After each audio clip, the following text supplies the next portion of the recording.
Oui, donc allez-y alors. Donc finalement, alors, il y a le problème du protectionnisme déjà, protectionnisme et progrès, progrès et concurrence, concurrence mondiale, concurrence avec d'autres pays, d'autres entreprises, etc. Par exemple, quand une entreprise n'arrive pas, même au sein de la France, une entreprise qui ne va pas avancer, elle va être dépassée par d'autres entreprises qui avancent. Donc c'est toujours la même chose. Donc la résistance au progrès, elle peut être catastrophique. Alors, est-ce que le protectionnisme est une solution pour compenser le fait qu'une société ne progresse pas? Le protectionnisme, c'est surtout se protéger de ce que fabriquent les autres. Oui, mais c'est parce qu'on n'a pas progressé suffisamment. Pour pouvoir développer justement ce que nous-mêmes on veut fabriquer. Donc le protectionnisme, dans certains, ça peut avoir une certaine... Oui, il y a le colbertisme par exemple. Ça peut servir à un certain moment. Les Américains, là, c'est ce qu'ils font, ils ont remis un peu de protectionnisme. Apparemment, leur économie, elle repart bien, là, de ce que fait Trump, là. Oui. De ce que je connais pas bien, oui. Mais apparemment, ça commence à faire des effets, là. Et il a redonné du travail à pas mal d'ouvriers, là. Bon, il recommence à faire des choses en Amérique même, par le protectionnisme, donc ça a un certain avantage aussi.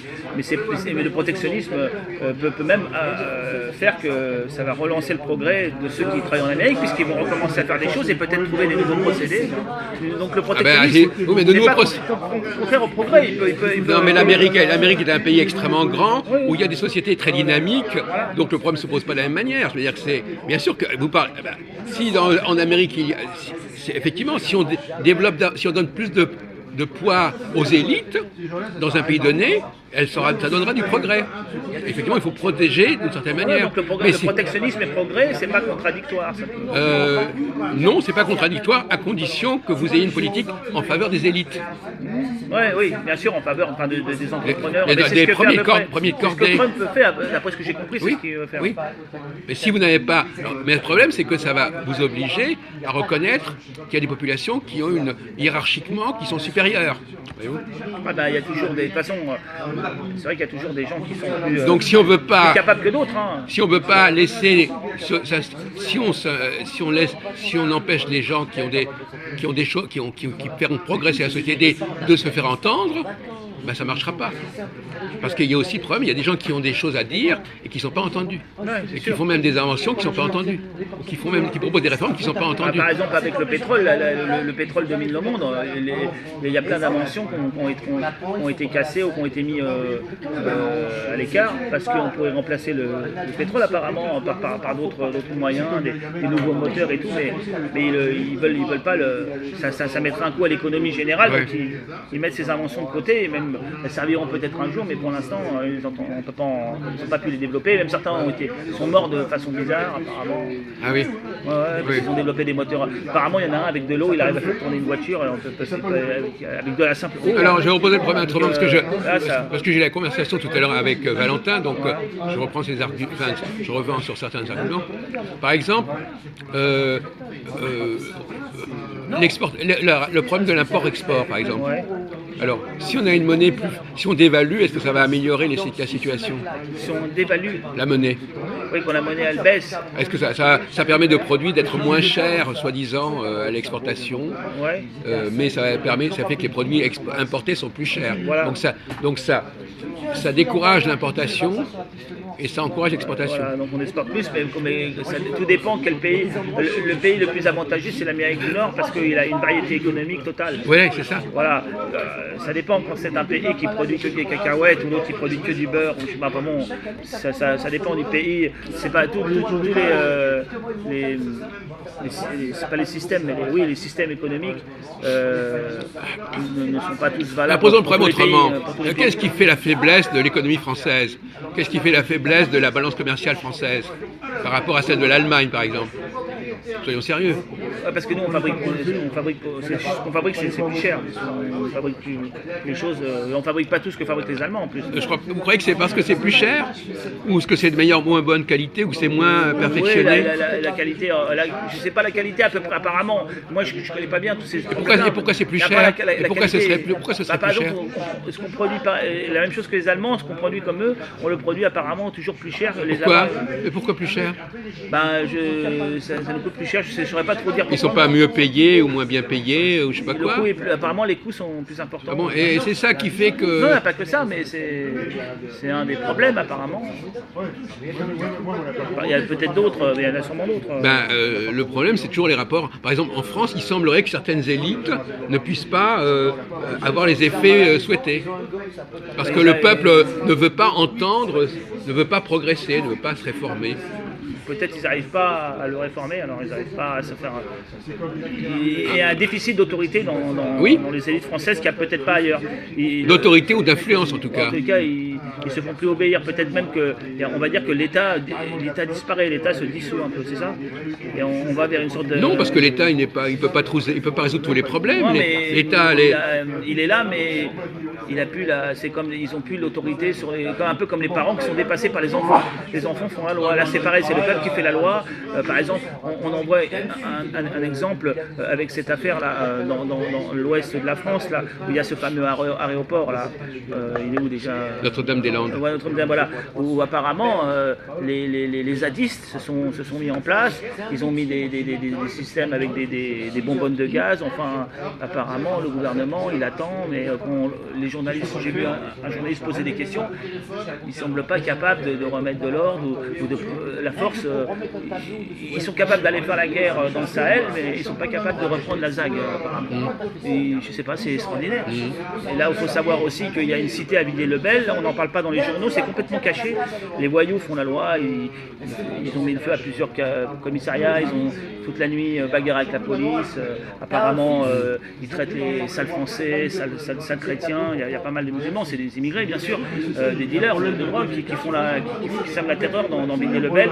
Et ça dure depuis à peu près presque 3 semaines et ça a été cadenassé au niveau des médias, on n'en parle pas. Et il semblerait que l'État, tout au moins au niveau de la sécurité, n'arrive pas. Alors peut-être qu'au niveau économique aussi, par rapport à des industriels, tout ça, ils n'aient pas le pouls, ils n'ont plus la force ou la possibilité de les contraindre à faire ce que veut le gouvernement.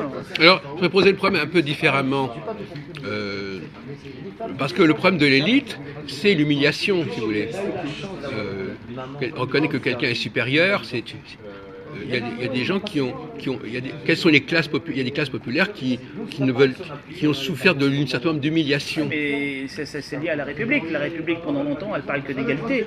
Tout le monde, il est beau, voilà. Tout le monde l'égalité. Donc cette égalité, elle a été diffusée depuis la Révolution française, puisqu'on a remis en cause les différents ordres qu'il y avait entre ceux qui travaillent, ceux qui combattent et ceux qui prient. Oui. Donc il y avait un ordre avec des privilèges pour certaines.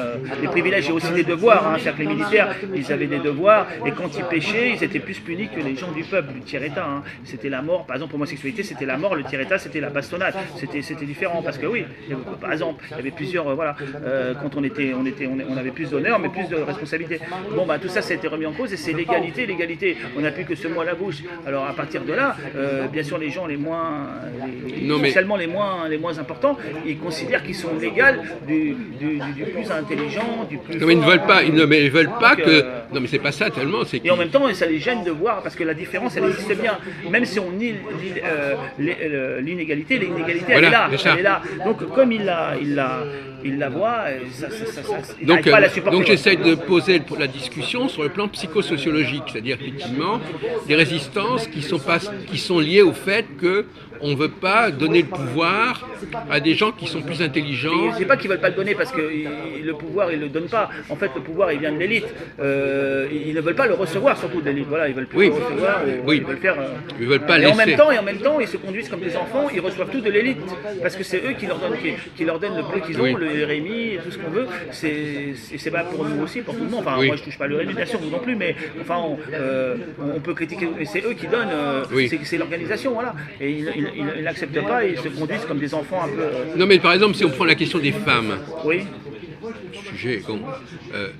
Par exemple, vous avez par exemple, des groupes, je ne sais pas si on en a parlé avec vous, mais par exemple, les femmes, elles n'aiment pas qu'un homme, elles discutent entre elles, elles n'aiment pas trop qu'il y ait un homme qui vienne faire des observations ou faire des critiques. Ça dépend quelle sorte de femme, mais c'est vrai que maintenant, comme poser des questions ça c'est pareil, des questions un peu plus élaborées, voilà, etc. Toujours est-il que le féminisme s'est développé. Et Il est maintenant, anti-élitique le féminisme quelque part. voilà, c'est pareil, c'est l'égalité entre l'homme et la femme à tous les niveaux. Oui. Et c'est pareil, les femmes, elles veulent pas que. Donc elle préfère une régression économique et intellectuelle, mais ne pas renoncer à l'égalité. Est-ce qu'elles perçoivent cette régression économique et intellectuelle? Est-ce qu'elles en sont tout à fait. Non, mais je veux dire qu'elles préfèrent, elles ont d'autres enjeux idéologiques. Voilà, oui, ça doit être ça. Ouais. Des enjeux idéologiques. Justement, il y a toute une population qui a des enjeux idéologiques du genre nous voulons l'égalité, même si ça, Voilà, même au nom du protectionnisme, même si ça doit. Ça va à leur rencontre, mais ils s'en rendent pas compte parce qu'ils sont illusionnés par une sorte de préjugé, voilà, on va dire ça. Oui, c'est ça. C'est une question de priorité. Voilà, ouais. Priorité, égalité ou bien élite. Reconnaître à l'élite un rôle moteur, etc. Et on retrouve ça notamment aussi bien chez Mélenchon que chez Le Pen. Enfin, chez les populations. Les électeurs sont des gens qui... Mélenchon, c'est une obsession de l'égalité aussi, c'est l'obsession d'une sorte de de la société. Hein. Et le refus de l'Europe, c'est quelque part aussi le refus de la concurrence européenne. Ouais. Bon. Donc ça veut dire aussi, on ne veut pas donner l'occasion de montrer que tel pays est mieux qu'un autre ou que telle personne est mieux qu'une autre. Oui, l'égalité, cette notion d'égalité, elle se retrouve à tous les niveaux. Mais le protectionnisme, c'est aussi une façon de dire voilà, bon, chacun dans son coin, on n'est pas en concurrence, pas de concurrence, voilà, pas de concurrence. Pour des nations, dans certains, par exemple, bon, ça peut servir. Mais pour une société, pour n'importe quoi. Oui, ça peut servir, mais c'est pas non plus la panacée, mais ça peut servir. Oui, vous avez l'air d'être assez favorable au protectionnisme. Enfin, je vois que ça peut fonctionner. Enfin, l'Amérique, ça fonctionne. Oui, enfin, écoute, on n'en est pas, c'est pas très, on a un bilan depuis quelques semaines, je sais pas quoi. Bon, enfin, c'est pareil avec Macron. On a apparemment l'économie elle remonte, ça fait quelques mois là. Oui, pareil. justement. Donc lui, il fait pas vraiment de protectionnisme. Enfin, non, c'est pas vraiment sa démarche. D'ailleurs, rien ne prouve que le protectionnisme soit la solution aux problèmes économiques. Non, mais en revanche, c'était juste pour dire que progrès et protectionnisme sont pas contradictoires, c'est tout. Ah bon, oui, enfin bon, ça serait. Donc, oui, enfin, ça pourrait se discuter. Le discours, c'est sur le progrès. Oui. Parler du progrès. Après, on pourrait parler aussi du mais progrès. Certains diront que c'est le libre-échange qui permet. Est-ce que le progrès en soi est une fin? Mais le libre-échange, justement, ça permet aux produits les plus performants de l'emporter sur les produits les moins performants. Bien sûr. Donc le libre-échange est une condition du progrès beaucoup plus que le protectionnisme ne laisse pas sa chance à la concurrence. Oui, c'est du malthusianisme. Mais il faut quand même pouvoir réglementer un petit peu son économie. Après, il y a des pays c'est sûr que si les États-Unis, s'ils ont choisi des protectionnistes, c'est qu'ils ont un intérêt. Non, mais parce qu'ils sont suffisamment puissants. Je veux dire, voilà. Bon, ils ont au niveau des brevets, une économie Il y a des très. pays des pays où ils mettaient le protectionnisme, ça pourrait avoir des avantages totaux, oui, c'est sûr. Ça dépend des économies et des pays.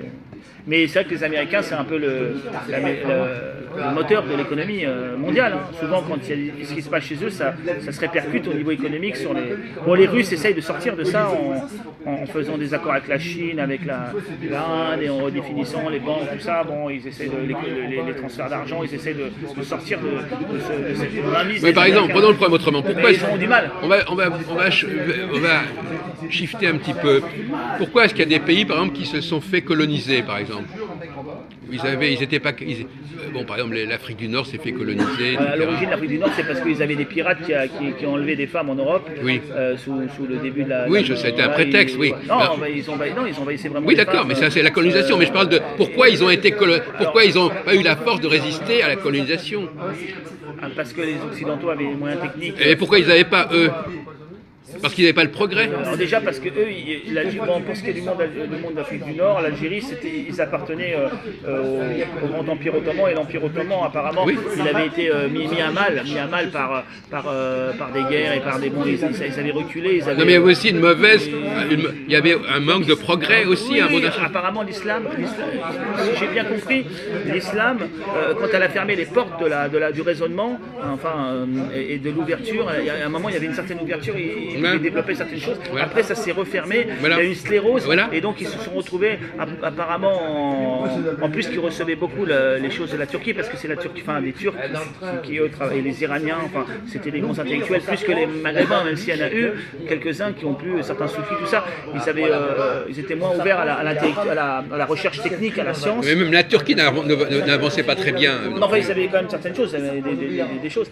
Et donc, ils se sont retrouvés avec un déficit technique face à l'Occident. Donc, ils ont été obligés ils ont été vaincus. Et déjà, même avant, l'Espagne les avait colonisés avant la France. Et tout ce qu'ils avaient, tout le port de Alger, tout ça, c'est les Espagnols qui l'ont construit. Les Espagnols ont fait beaucoup de choses déjà. Donc, déjà, voilà, ils n'ont pas fait grand-chose par eux-mêmes. Hein.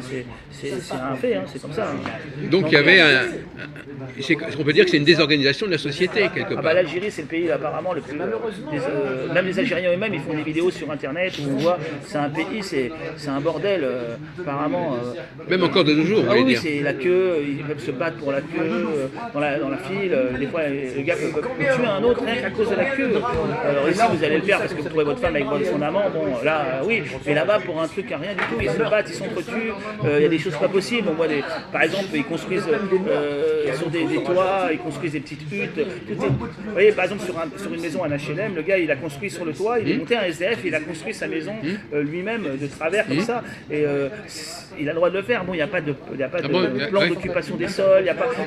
C'est vrai que quand, mais moi, j'ai discuté avec un gars qui était favorable au monde est-allemand. Il avait souvent été en Allemagne de l'Est, et il m'a dit le socialisme allemand, c'est vraiment le meilleur et tout. Mais il m'a dit, parce qu'il était marié avec une Algérienne qui était chiite, il avait été à l'école avec elle, et il était marié avec une Algérienne chiite, et il a dit, bien sûr, le socialisme allemand, il est très très bon, mais ça marche, enfin surtout en Allemagne. Mais je lui ai dit, mais est-ce qu'en Algérie, qui est un pays socialiste, ça peut marcher? Et il m'a dit, non, chez eux, rien ne peut marcher, c'est pas possible, c'est vraiment l'inverse de l'Allemagne. Autant l'Allemagne est organisée, il y avait un ordre, c'est le meilleur pays socialiste dans le bloc de l'Est, autant l'Algérie, c'est un bordel, apparemment, c'est ce qu'il me disait. Donc il y a des pays, la désorganisation est très grande, l'administration, là j'ai encore vu des images de l'Algérie, là, où il y avait un des plus grands hôpitaux d'Alger. Les femmes sont obligées d'attendre presque dans la cour, et pourtant c'est un hôpital important. Même là, ils ont beaucoup de problèmes pour gérer les cas et tout. C'est un bordel. Il n'y a pas d'équivalent. Bon. Apparemment, ce que j'ai vu. Je ne suis pas allé moi-même, hein, mais bon. Alors, est-ce qu'à votre avis, alors on va tomber dans la cycle, est-ce qu'il y a des périodes, ça je crois que c'est aussi un point qui n'est jamais abordé, est-ce qu'il y a des périodes où on ne peut pas constamment mener la même politique, vous voyez ce que je veux dire? Répétez la question. Est-ce que la gauche et la droite ont un rapport différent avec le progrès, par exemple? La gauche et la droite ont un rapport différent avec le progrès. La gauche, elle a un rapport avec le progrès social plus important et le progrès aussi sociétal. Mais bon, est-ce que c'est justement c'est plus d'égalité, plus de droits, mais est-ce que c'est vraiment un progrès ça? Est-ce que c'est ce qu'ils appellent progrès? Est-ce que c'est du progrès? Voilà, je posais la question. Mais bon, l'opinion publique dira ça en premier. Est-ce qu'à votre avis, il y a une notion d'alternance qui est intéressante? La notion d'alternance? Alternance, c'est-à-dire qu'on ne peut pas constamment avoir la même politique en permanence. Est-ce qu'il faut pas... Si on se sert de l'astrologie pour définir l'alternance, oui. Oui, d'accord, mais malgré tout, quelque part, il y a, même dans les systèmes démocratiques, il y a la notion d'alternance. Oui, bien sûr. Est-ce que cette alternance, elle a une raison d'être, elle fait sens? Dans une démocratie, oui, puisque... Non, mais pourquoi? Non, mais la démocratie, oui, mais pourquoi?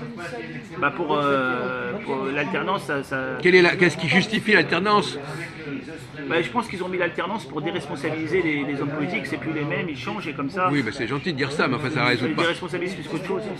Oui, mais enfin c'est gentil de dire ça, mais c'est un petit peu limité de voir que la seule... Donc l'alternance n'a pas vraiment de raison d'être en fait. Elle n'est pas, vous y croyez pas beaucoup à la notion d'alternance? J'ai l'impression que, quand je vois comment ça se passe, j'ai l'impression que c'est un grand théâtre et qu'il y a quelqu'un qui a, le directeur du théâtre, il a signé des contrats à tous les participants, de Mélenchon à Marine Le Pen, en passant par... et chacun il joue son rôle.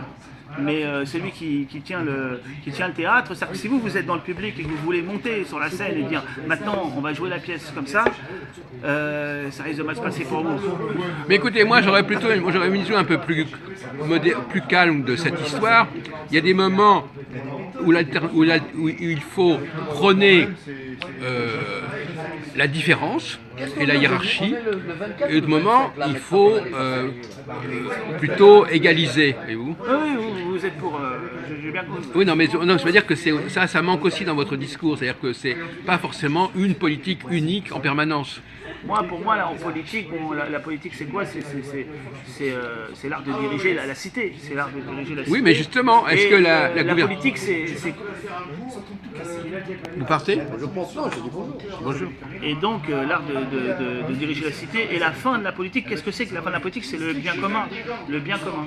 Et donc, il faut... La res publique. Ouais, voilà, le bien commun. C'est ça le but. Après, il faut organiser les choses de telle manière que le bien commun, qui est supérieur au bien des particuliers, c'est-à-dire que les particuliers ils ont bien sur leur bien, mais le bien de tous est supérieur au bien particulier.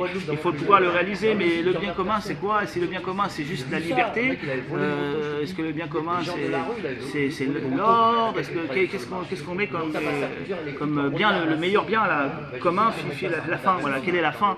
Mais la fin, on peut choisir la fin, si c'est une société socialiste, une société fasciste, une société libérale, tout dépend. Bon, on revient sur est-ce que vous arrivez à penser la question de l'alternance? Oui, non, mais en dehors de ce que vous avez dit, l'alternance, en quoi l'alternance peut être utile? Est-ce qu'on peut alterner les solutions politiques, économiques? Est-ce qu'on peut alterner les modes de fonctionnement de la société de période à période? On le fait d'ailleurs, mais enfin bon, le problème c'est que... J'ai l'impression que ça c'est vraiment un point aveugle. Le problème c'est que quand on fait cette alternance, Sarkozy fait une certaine politique et ensuite Macron il en fait après. Et alors il faut une politique opposée dans certains domaines. Et ce qui a commencé à être construit, ça n'a même pas produit tous ces effets que déjà on fait une politique autre. Donc cette alternance, des fois ça a plus de problèmes que de solutions. Ah oui, mais justement, c'est un vrai sujet, effectivement. Un vrai sujet, mais en réalité, la question, c'est que on peut très bien mener une politique pendant 4 ans, 5 ans. Alors si on la base sur l'astrologie comme vous et qu'on sait exactement tel moment, là, ce serait peut-être plus intelligent, il faudrait peut-être essayer. Oui, mais même empiriquement, même si on ne fait pas d'astrologie, empiriquement, c'est plus difficile. On peut quand même, disons, constater que une alternance sur des périodes relativement moyennes peut être utile à une société et que si cette société ne pratique pas l'alternance, c'est là qu'elle va rencontrer des problèmes. Mais cette alternance, elle n'est pas garantie par la Constitution. Non, elle n'est pas garantie par la Constitution.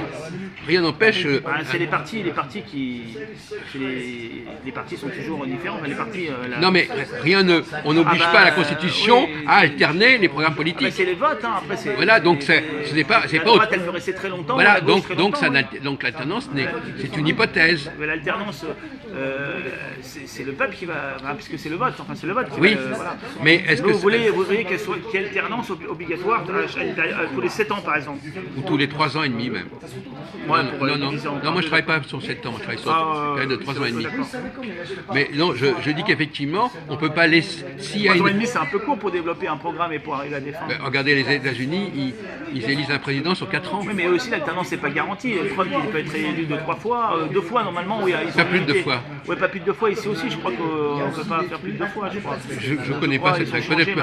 Pas plus de 2 quinquennats, vous pensez? De septennats, je crois. Non mais attendez, alors là vous rentrez dans un autre sujet, l'alternance, qui a le problème du président de la République, et il y a le problème des premiers ministres. Les premiers ministres, c'est pas du tout la même chose. On peut très bien élire, on peut très bien avoir un président de la République qui est élu pour 10 ans, ça ne veut pas dire qu'il y aura toujours la même politique. Après, le rôle du Premier ministre, le rôle du président, c'est pas de fixer une fois pour toutes la politique. Non, mais le Premier ministre, lui, bien sûr, il peut rester pendant tout le quinquennat. Il peut aussi y avoir une dissolution, il peut avoir une motion de censure. Oui, donc il faut. Non, mais je veux dire que ça aussi, je crois que vous avez du mal à comprendre que aujourd'hui, on n'arrive pas à penser, parce qu'en France, on a un mélange entre le président public, qui n'est pas vraiment un président public, parce qu'il a plus de pouvoir que le président public dans d'autres pays. C'est un régime présidentialiste, c'est ça? Oui, donc il n'est pas comparable au président public italien ou allemand, voilà.